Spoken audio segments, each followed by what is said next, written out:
friends, so here we are, 100 episodes. Yeah, I wasn't sure I'd ever actually get to this point, but here we are. So as you may have noticed at the start of this video, the intro is new. I figured I haven't had an Xterra in probably over a year, so it was long overdue. So to celebrate the 100 episodes, I figured I'd come up with a list of some sort.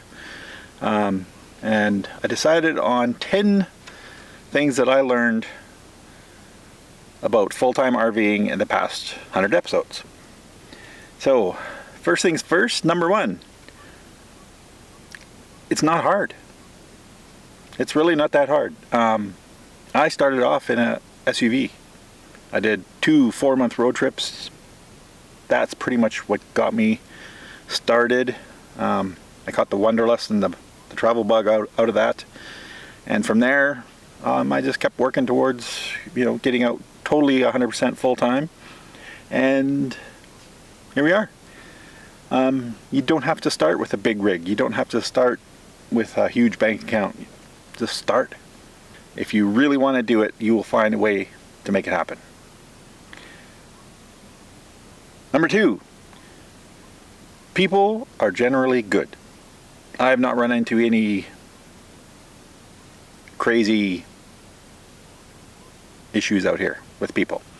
Yeah, you find some weird ones, but I mean, we're out here doing something that a lot of people won't do, and we're all a little strange. But it's a good community to be a part of, and I've not found anybody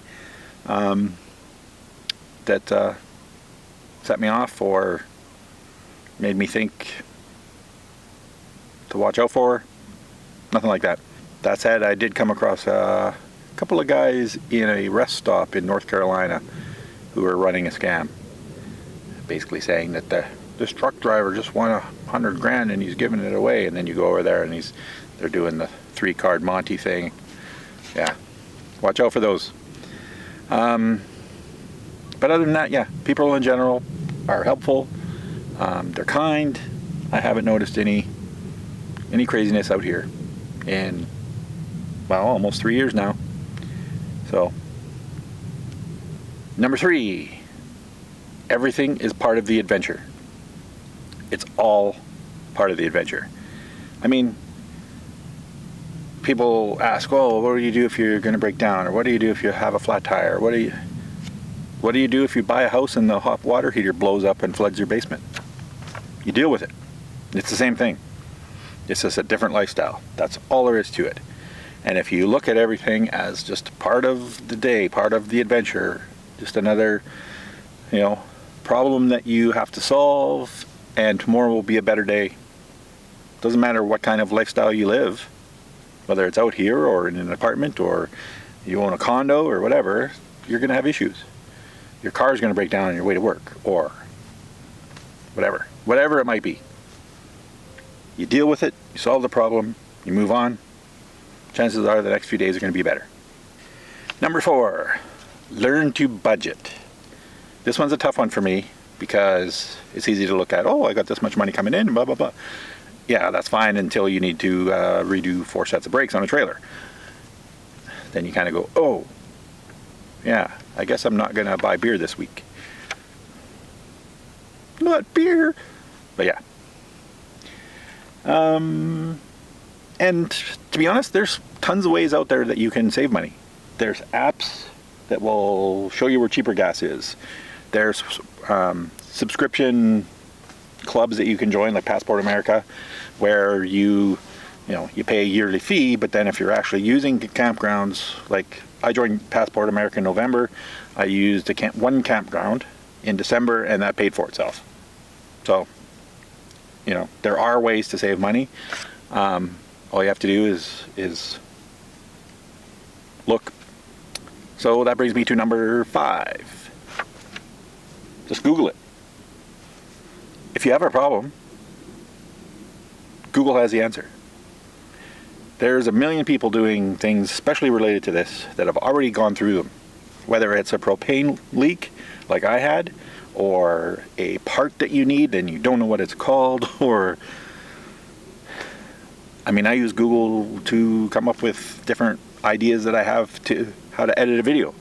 Well, I want to try something. I want to do this. I don't even know what it's called, but I start throwing terms into Google, and soon enough I find it. And then I find somebody who's doing a short tutorial on YouTube, and there you go. I've learned how to do something new. I've learned how to fix a propane leak. I know what a rivet gun does now. You know, I didn't know how to rivet. I'm like looking at the rivet going, okay, well, which part goes, okay, the pin goes in the gun, but how, yeah, it's very simple once you know, but I didn't know. So just Google it. It's there, use it. Number 6, and this goes a little bit towards my photography, but I think it's just in general in our spirit of full-time RVing, and that's explore things deeper. You're in a desert, walk around. Go check out the cactuses. Look behind things, look under things. You know, take it all in. Sometimes when I'm out looking for something to shoot, as an example, okay, driving along, doodle-doo, doodle-doo. Well, there's an old barn. Not really feeling it. But I pull over anyway. So I go, you know, trudging across the field, and I'm taking shots of the barn, and, you know, waiting for this clouds to move a little bit or whatever. And as I'm walking around, I say, well, what's that over there? And all of a sudden there's like a old car, or, I mean, one time I found a full, like, carcass of a horse down by the creek. It was like crazy. I walked away with 4 different things that I shot, and I wouldn't have seen them from the road. So stop, explore, look around. Enjoy it. Number 7. Journal. Journal it. I'm just starting this, to be honest. I found that, you know, like somebody will throw a date at me, like, oh, where were you last June? I don't remember. I don't. I seriously don't remember. And that kind of bugs me, because now I'm like, well, I was out somewhere doing something, but where was I? So now I'm kind of like, even if it's just a little note in a notebook, you know, June 1st to 3rd, I was here, checked out, whatever, right? December 15th, back in New Orleans for 4 days. That's all it has to be. Just something that if you're thinking about it later and you kind of go, oh, where was I for that date? Or I wonder what I was doing this time last year. You have it. I find that I'm actually kind of miss not remembering every single thing that I did. So that's one of those personal things. I mean, some people just, whatever. And that's fine too. Number 8. Now this one's kind of a personalized one. Because many of you who are out there doing it, you know, you're already partnered up, you're married, you've been married for years and had kids, and now they're gone, and you're out with the wife or the husband, and you're doing your thing. That's great. This is more kind of just my personal experience, and that is, be sure before you decide to share it. Now I don't mean like sharing it online and posting pictures and stuff like that. I mean, if you're going to share your space and your time with somebody, make sure that you're both on the same page, that you're both 100%, that you're both willing to be team players, etc., etc. Just be sure. Because it gets messy if you're not. And as much as I tried, that just didn't happen for me. And, you know, obviously we just move on. You know, you pick up the pieces and, you know, dust off your pants and get going. But yeah. Number 9, get yourself a dog. Rollins honestly is one of the best travel companions I've ever had, and despite the adjustments you have to make to your lifestyle, I found it very much worth it. He's excited to see you when you're, you know, if you're out and about and you have to go get groceries and then come back.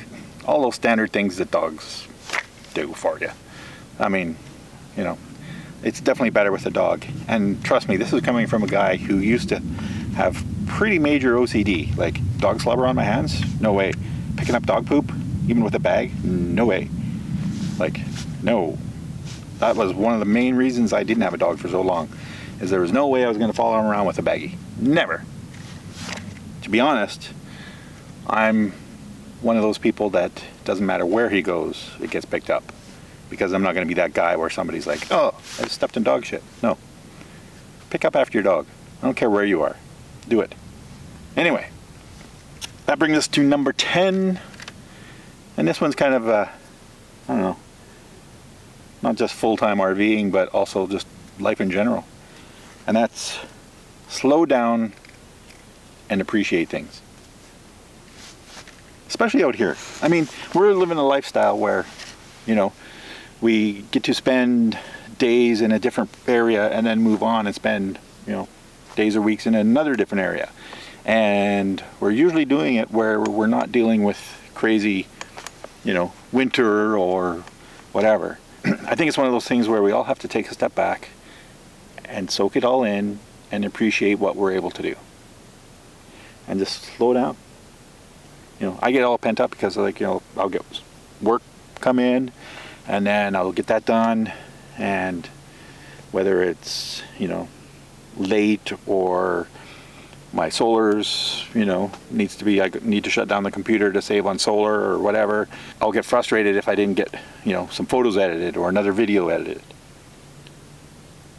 And I'm slowly learning to just go, you know what, wasn't meant to happen today, so I'm going to crack a beer and go sit outside with my dog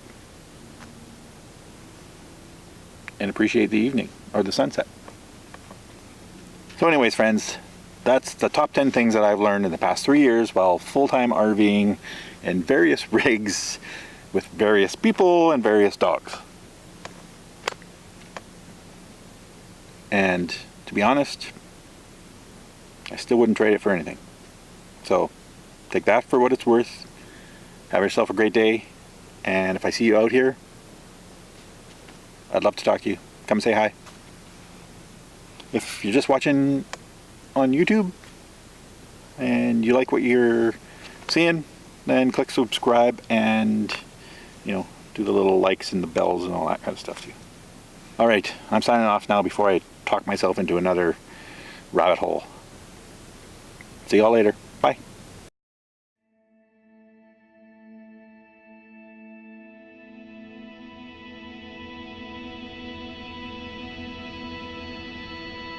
It's like working with a monkey.